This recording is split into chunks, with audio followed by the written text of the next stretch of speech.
सिंह राठौर आप देख रहे हैं मेरे साथ द सुपर स्टार भारत।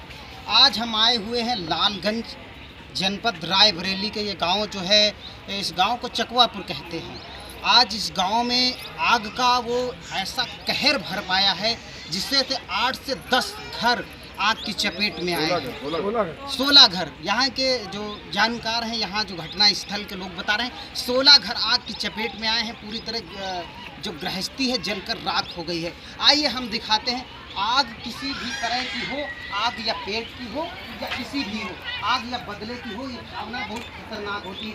एक एक सामान जहाँ जो भी होता है पूरी तरह राख हो गया है। आप ये देख सकते हैं गेहूं की बोरियां किस तरह जल के राख हो गई। चावल है, गेहूं है। ये आपको दिखा रहे हैं हम, आपको कैमरामैन से कहेंगे ये दिखाएं जिस तरह सामान सब। और हम ये भी जानने की कोशिश करेंगे। माता जी इधर आइए, क्या नाम है आपका? माधुरी जी, क्या क्या बर्बाद हुआ?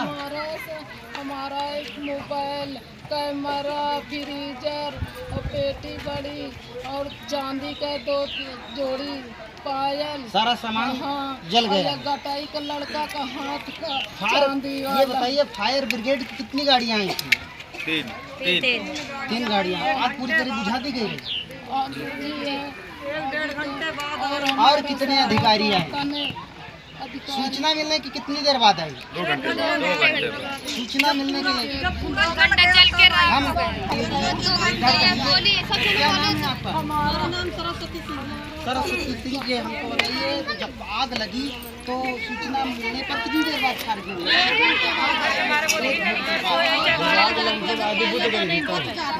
1 घंटे बाद तो गाड़ी आई है। जब बुझ गई तब आई। गाड़ी 1 घंटे बाद। 1 घंटे बाद आई, उसमें पानी नहीं था, थोड़ा पानी था। यहाँ की जो घटना स्थल की जो काबू करने के बाद आई। महिलाएं हैं वो साफ तौर पर बता रही कि पूरा सब कुछ खत्म हो जाने के बाद 3 गाड़ियां फायर ब्रिगेड्स की आई। अगर यानी कि आग लगने के 1 घंटे बाद अगर सही समय पर आ जाती गाड़ियां तो शायद इतना भारी भरकम नुकसान न होता। उनके तारों से लगी शॉर्ट सर्किट हुई और चिंगारियां नीचे गिरी। आग ने अपना पूरा प्रारूप दिखा दिया है। आप देख सकते हैं, ये भैंसें जब जली होंगी, ये बकरियां जली होंगी तो इनकी चीखें कहीं ना कहीं लोगों के कानों में अभी तक दस्तक दे रही होंगी। ये भैंस है, जल गई है। भैंस का लहरा नीचे। ये बकरियां हैं, 1 2 3 बकरियां जल गई हैं और ये भैंस है। आइए हम इधर भी दिखा रहे हैं। आग ने जिस तरह कहर भर पाया है, हर कुछ।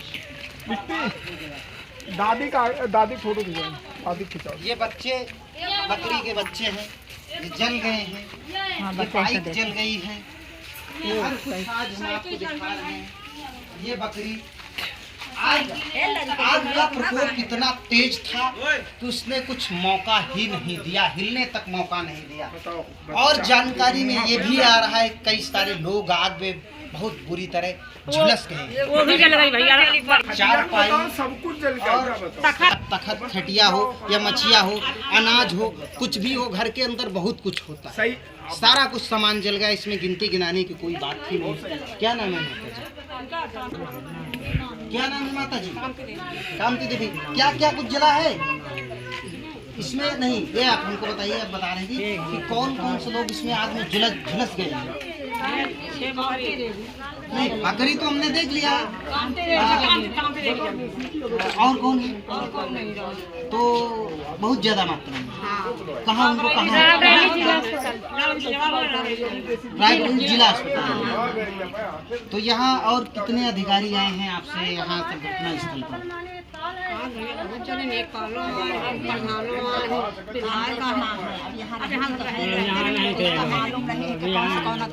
टायर, ये फ्रिज है जो फ्रिज मार्केट से 20,000 15,000 के लाए जाते हैं, उनका हाल क्या है आप देख सकते हैं तस्वीरों में, जिसकी कल्पना करना इतना आसान नहीं है। कहना मुझसे तो बहुत आसान है, लेकिन आज की इस अखबार ने, आज की इस भयावह दृश्य ने हर आदमी को सब कुछ कहने पर, सुनने पर मजबूर कर दिया है, बेबस कर दिया है। आप देख सकते हैं किसान आदमी, बड़े बड़े नेता बड़े बड़े गाड़ियों से आते हैं, बड़े बड़े भाषण दे के चले जाते हैं। ज़रा उनसे पूछा जाए कि विकास कहाँ होता है, ये विकास है। शर्म आती है हमको, जो नेता 100-200 की साल दे करके बड़े बड़े माले पहनते हैं। आज इस आग से हम इसलिए गुस्से में बोल रहे हैं कि ये विकास है। अगर इनको वास्तव में ज़रूरत की चीज़ें मुहैया कराई जाती तो शायद आग इतनी भयावह तरीके से न लगती। इस गांव में जैसे ही मैंने कदम रखा तो देखा कि विकास कितना कमज़ोर है। जहां आरसीसी रोडें नहीं हैं, जहां पानी की व्यवस्थाएं नहीं हैं, सिस्टम किस तरह का सिस्टम है। व्यवस्थाएं कहने को तो हमारे पास आज़ाद भारत में हैं। क्या आज़ाद भारत की ये तस्वीर हो सकती है? आज़ाद भारत की ये तस्वीर है जहां सब कुछ बर्बाद हो गया। ये गेहूं के ढेर हैं, ये ढेर है जो सब कुछ बर्बाद हो गया है। किसान की ये मेहनत है। अब किसान के लिए कुछ नहीं बचा है कहने के लिए। क्या होगा? अधिकारी आएंगे, खाना पूर्ति करेंगे, लेखपाल महोदय आए होंगे, लेकिन क्या इनको व्यवस्थाएं मिली? नहीं मिली है। एक एक विधायक, एक एक नेता के पास हजारों करोड़ों का बजट होता है। विधायक निधि होती है, सांसद निधि होती है। क्या कुछ हो पाता है? कुछ नहीं है। मुझे जानकारी में है कि इन्हीं किसी घरों में शादी थी, वो दहेज का सामान किस तरह जलकर राख हुआ होगा। उस माँ बाप भाई बहन से आप पूछेगा क्या होता है। एक एक पैसा जो जुटाते हैं, अपनी मेहनत की कमाई अपनी बेटी अपनी बहन के लिए तैयार करते हैं वो सामान। आइए हम आपको दिखाते हैं। ये वीडियो आप शेयर करिए या मत शेयर करिए, लेकिन वो एक एक चीखें हैं जो कहीं ना कहीं दबने से आप रोक सकते हैं। ये आप देख सकते हैं, ये शादियों में देने के लिए रखे हुए थे। ये सामान्य हैं जो चीख चीख के कह रही हैं कि इंसाफ चाहिए। अगर व्यवस्थाएं वास्तव में सही होती तो क्या ये आलम होता? ये सवाल प्रशासन से भी है और ये सवाल यहाँ के एक हर आदमी से है जो इस वीडियो को देख। देवी जी, तो ये हादसा कब हुआ था? 12 बजे के बाद।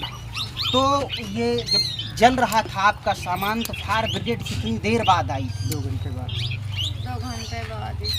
2 घंटे बाद सूचना किसी ने दिया? पूरी तरह बुझा दी गई थी? आप नहीं, गाड़ी आई तो बुझिए, हम लोग नहीं बुझा पाए। अच्छा, आप नहीं बुझा पाए। ये आग कैसे लगी? तब तक जल के पता नहीं, उधर से लगी साहेब हमको। कितना सामान जलकर राख हुआ है? सामान तो हमारा कुछ नहीं रहेगा। इसी में ये भी बताया जाता है, यहाँ के लोगों द्वारा बताया गया किसी की शादी कुछ नहीं, एक चुटकी हमारे पास नहीं रहेगा। किसकी शादी थी? हमारे जेठानी की बिटिया। उधर जो जल गए अच्छा, ना, जेठानी की बिटिया की शादी हाँ। थी। कब, किस तारीख को थी? 10 तारीख को। ये आगामी 10 मई की।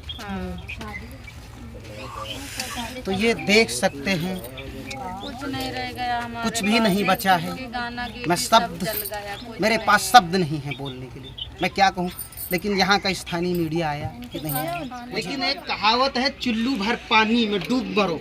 लेकिन भाई साहब, अगर हम देखेंगे कि चुल्लू भर पानी में अगर हमको डूबने के लिए अगर पड़ जाए तो हमको इतना नीचे घुसना पड़ेगा। ये है रायबरेली, और ये रायबरेली जिला है, और रायबरेली का ये लालगंज बैतवाड़ा, ये चकवापुर गांव है। यहाँ के जो भी प्रधान हो, मुझे बिल्कुल साफ शब्दों में कह रहा हूँ, इससे बड़ा दुखद और इससे बड़ा निंदनीय, इससे बड़ा शर्मनाक और क्या हो सकता है देश में? जिस देश में पानी और बिजली, शिक्षा, पढ़ाई लिखाई ये मूलभूत आदमी के अधिकार होते हैं। आप देख सकते हैं, ये चुल्लू भर पानी में डूब मरने के लिए अगर कोई चुल्लू भर पानी पूछेगा तो नहीं है। आप जिस पानी के लिए, आप पानी पीने के लिए, अगर यहाँ के जो विधायक हैं अगर वो सुन रहे हैं और वीडियो देख रहे हैं तो जरा भी इतना तो आंखों में पानी रख लेना चाहिए विधायक जी कि कम से कम व्यवस्थाएं तो कर दीजिए। आप केवल वोट मांगने आते हैं, आप ऐसे ही कहते हैं कि हमने ये कर दिया वो कर दिया। देश के 70 साल हो गए आज़ादी और ज़्यादा हो गए, कहने को छोड़ दीजिए। बड़ी बड़ी बातें, बड़ी बड़ी लफाजी करना बहुत आसान है, लेकिन यहाँ पानी नहीं, इससे बड़ी शर्मनाक और क्या हो सकता है? मैं क्या कह दूँ, मुझे तो शर्म आती है व्यवस्थाओं पर। आप मूल व्यवस्थाएं नहीं दे पा रहे हैं। अनुसिंह, तो पानी आपको कैसे मिलता है? हम लोग का गाँव घर उधर है, पानी लेने इधर आते हैं। पानी लेने इधर आते हैं। जो विधायक जो वोट मांगने आता है उससे कभी आप सवाल नहीं पूछे हैं कि यहाँ पानी नहीं है और तुम चले आए हो वोट मांगने? यहाँ आते ही नहीं, जब से चुनाव हुआ तक आए नहीं। चुनाव के टाइम आते हैं, एक एक थोड़ा समझ में आई थी। तो एक बार उनके खिलाफ कनेक्शन भी करवाए, सब कुछ, उधर पानी नहीं जाता हम लोग। तो आप लोग घुसने गांव में क्यों देते हैं? क्यों घुसने देते हैं? पूर्व प्रधान, प्रधान जी पूर्व प्रधान है ये। क्या नाम- क्या नाम- बोलो क्या नाम है दादा? भैया, क्या दिक्कत है, सब लोग बोलो। शिवपाल सिंह। तो ये व्यवस्थाएं इतनी जर्जर हैं, आप लोग कभी कहे नहीं कि यहाँ पर कभी बातें नहीं। क्या नाम है विधायक जी का? देवेंद्र प्रताप सिंह देवेंद्र प्रताप सिंह। बहुत बढ़िया। आते ही नहीं कभी। कभी नहीं आते, केवल वोट मांगने आते हैं। तो आप लोग वोट किसको देते हैं? हम लोग किसी को नहीं देंगे। अगली बार दे रहे हैं, देंगे। किसको देते हैं? आप किसको वोट दिए हैं? देवेंद्र प्रताप को दिए ना। नहीं, किसको दिए हैं इस बार? जो कोई जीता होगा वही अब आप वोट नहीं देंगे तो व्यवस्था किससे मांगेंगे? व्यवस्था मांगते, जो कोई आता है हाँ कर देंगे, कर ऐसा नहीं होता है। वही आप ले जाएंगे। वोट किस लिए दिया जाता है? वोट किस लिए दिया जाता है? हमको व्यवस्थाएं और हमारी सुरक्षा हो सके इसलिए वोट दिया जाता है। इसलिए दिए जाते हैं ना, इसलिए आप किसको वोट देते हैं? बोलो क्या करें? बोलो ना। देवेंद्र प्रताप को दिया है वोट, देखने नहीं आते। बाबा क्या नाम है आपका? हमारा नाम जितेंद्र बहादुर सिंह। जितेंद्र बहादुर सिंह। वोट किसको आपने दिए? देवेंद्र प्रताप सिंह। देवेंद्र प्रताप सिंह। तो आप ठोक के कह देंगे कि व्यवस्थाएं आप नहीं करिए। हाँ, बिल्कुल कह देंगे। ये होती है दमदारी, ये होती है। आप अपने हक के लिए नहीं लड़ पाएंगे तो जिंदगी में कुछ नहीं कर पाओगे। ये बड़ी बड़ी लफाजी, बड़ी बड़ी बात करना बिल्कुल आसान है। सर्विस ये व्यवस्था है, आप लोगों को पानी पीने की व्यवस्था नहीं। वोट किसको देते हैं? सपा को देते हैं, बसपा को देते हैं, किसको देते हैं? ये किसमें है? धीरेन्द्र बहादुर भाजपा में है। तो कभी आपने उनको एप्लीकेशन या मौखिक या कभी कहे हैं कि व्यवस्था नहीं है? नहीं, हम लोग हर बार कहते हैं, यहाँ कोई सुनवाई ही नहीं। तो वो क्या कहते हैं? यहाँ कुछ होते ही नहीं। ये देख रहे हो यहाँ की परिस्थिति। हमारे आप देख रहे हो। देश के प्रधानमंत्री आदरणीय मोदी जी वो कहते हैं हर घर जल योजना, जल जीवन मिशन। आज जल जीवन मिशन कहाँ किस गड्ढे में घुसा है, कहाँ घुसा है? अब हमको घुसना पड़ रहा है इसमें, हर चीज बोला यहाँ घुसना पड़ रहा है। अरे तो अभी आया नहीं तो आता नहीं था। कितने दिन से नहीं है? 2 महीना नहीं आता था। 2 महीने से नहीं हाँ, मैं आता। कहता हूँ बुलाओ देना अधिकारी। इधर बताइए, इधर बताइए कितने महीने से पानी 2 महीना से नहीं आता। 2 महीने से नहीं आ रहा है। ये तो आप अभी किसी आया। अधिकारी, किसी नेता, किसी प्रशासनिक हाँ। अधिकारी से कहे हैं? हाँ, कहें। क्या कहा उन्होंने? हमने कहा कि ठीक करेंगे, कहते नहीं कि अभी ठीक हुआ। लिखा पढ़ी करने के बाद भी क्या नाम है? पानी सालन से नहीं जा रहा है ये इधर। जागेंद्र व्यवस्था पर आप क्या कहेंगे? बिल्कुल कुछ नहीं है। नहीं होता है हमारे गाँव में, केवल लिखा पढ़ी होती है, बस कुछ नहीं होता उसके बाद। तो आज हो जाएगा, कल हो जाएगा। 2 महीना से कागज के ऊपर ये खाना पूर्ति किया जाता है, लेकिन असल जो चीज है इधर आया उधर में आता ही नहीं है। इधर बताइए, इधर बताइए। इधर आया उधर आता भी नहीं है।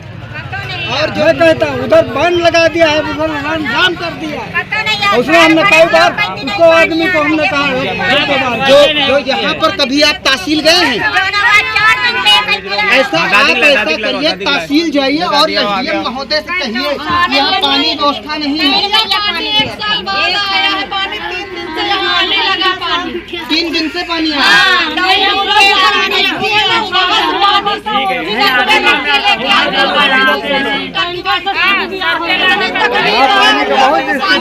हम जिस गांव में आए हैं, अब मेरे पास शब्द नहीं है। अगर इस वीडियो को देख रहे हैं तो थोड़ी बहुत अगर हो आंखों में पानी, कहा जाता है आए मेरे वतन के लोगों जब आंख भर लो पानी। कोई विकास ही नहीं होता है। कोई विकास नहीं, विकास के नाम पर तो क्या क्या जला है? हमारा गेहूं जला है, कपड़ा लत्ता सब कुछ हमारे जल गए हैं। यानी गृहस्थी में जितनी सामान आती है वो पूरी तरह बर्बाद हो गई है। हाँ, सब कुछ जल गया है।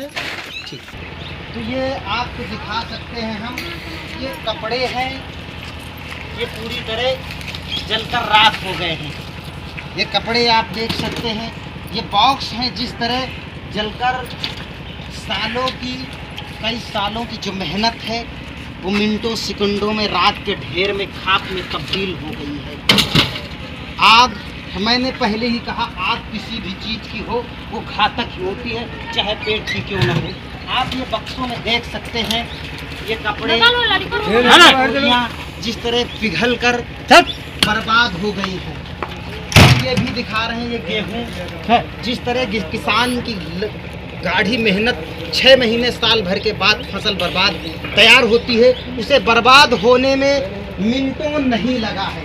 आप हमारे कैमरामैन से कहेंगे कि यहाँ आ जाएं। ये ताले हैं जिनकी आग इतनी धधक रही है, अभी भी इतने गर्म हैं। फायर ब्रिगेड कहीं आने में 1 घंटा बहुत वक्त होता। आग लगने की सूचना मिलना 1 घंटे के बाद भी अगर प्रशासन लेट से पहुंच रहा तो ये बहुत बड़ी लापरवाही है। कहीं न कहीं हम जिस जगह पर हैं वो अपने आप में बेहद दुखद है। किस तरह पूरी फसलें बर्बाद हो गई हैं, कुछ भी नहीं। ये गेहूं है जिससे हम पेट भरते हैं। वो किसान जो अपनी मेहनत से कमा के इकट्ठा करता है और पूरे देश को खिलाने का दम उभरता है, वो किसान, आज किसान की ये स्थिति है कि उसके लिए उसके पास व्यवस्थाएं नहीं हैं, सिस्टम नहीं है। और कहीं न कहीं देश में अगर सिस्टम होता, व्यवस्थाएं होती तो संभवतः ये आग न लगती। अगर लग भी गई होती तो 1 घंटे का बहुत के लिए मुट्ठी भर अनाज तक नहीं बचा, ये पूरा बर्बाद हो गया है। कहीं हम तो आग बुझ जाने के काफ़ी देर बाद आए हैं, एक भी कपड़े सुरक्षित नहीं हैं। गैस के सिलेंडर किस धमाकों के साथ गूंज रहे हो। आज हम यहाँ पर खड़े हुए हैं तो ये दीवारें इतनी तपिश दे रही हैं कि यहाँ खड़े हो पाना कितना मुश्किल है। ये पंखा आप देख सकते हैं, इतनी आग थी कि ये ऑटोमेटिक चू गया है, जल गया है। तो आग की ये तबाही पहली बार ऐसी शायद आप देख रहे होंगे। मैंने ये इतने दिनों की पत्रकारिता में आग एक जो घटना कवर कर रहे हैं, मेरे पास शब्द नहीं है कि मैं कहूँ तो कहूँ क्या, बोलूँ तो बोलूँ क्या। बड़ा इससे भयावह और क्या मंजर हो सकता है। आइए हम कहेंगे कि दिखा दें, कुछ भी नहीं बचा। यहाँ तक जानवरों के लिए भी भूसा नहीं बचा। आग के इस दीवार में सब कुछ नष्ट हो गया, कहर ने सब कुछ बर्बाद कर दिया। ये उड़द है भाई साहब, ये उड़द जिसकी दाल 150 से 200 रुपए में बिकती है मार्केट में। आज ये क्या है, इसकी कीमत क्या है? कुछ नहीं है, राख हो गया है। क्या बचा किसानों के पास? कुछ नहीं बचा। मुआवजे में क्या मिलेगा? 1000, 2000, 4000 रुपए। इससे क्या होता है? कुछ नहीं होता है। मछलियाँ बड़ी गए, कपड़ा लत्ता सब जल गए। हाँ, सब जल गए। तो घर में कोई नहीं। प्रशासन के लेखपाल है, एसडीएम साहब, कोई अधिकारी घटना स्थल पर आए है ना? हाँ, नेपाल आए थे। जो छलना मुदारी भैया तो एक किलो वो सब बात जल के काफी जाए। इस वीडियो के माध्यम से केवल प्रशासन, जो रायबरेली का जिला प्रशासन है, यहाँ के एसडीएम महोदय हैं, इस घटना पर संज्ञान लें और जो भी इनको मुआवजा मिल सकता है वो संभवतः दिलाने का प्रयास। ये विकास की जो गंगा है देश की सरकार को और यहाँ के वर्तमान जो मौजूदा प्रधान हैं और यहाँ के विधायक साहब देख रहे हैं, तो आप क्या किए हैं ये देखने और बताने की जरूरत नहीं है। हमारे देश के प्रधानमंत्री मोदी जी और यहाँ के जो वर्तमान के सांसद हैं, क्या व्यवस्थाएं हैं। आप बड़ी बड़ी बात तो कहते हैं बड़े बड़े चैनलों पर, बड़ी बड़ी बहसों में, लेकिन विकास के नाम पर आप क्या किए हैं ये जग जाहिर है। हम आपको दिखाए हैं और आप भी देख लीजिए। हर दरवाजे कोशिश कर रहे हैं। अगर आप भी सच सुनना और देखना पसंद करते हैं तो अभी सब्सक्राइब कीजिए द सुपरस्टार भारत, दबाइए बेल आइकन ताकि सच सबसे पहले पहुंचे आप तक। आज के लिए इतना ही, मिलते हैं नेक्स्ट वीडियो में, तब तक के लिए नमस्कार, जय हिंद।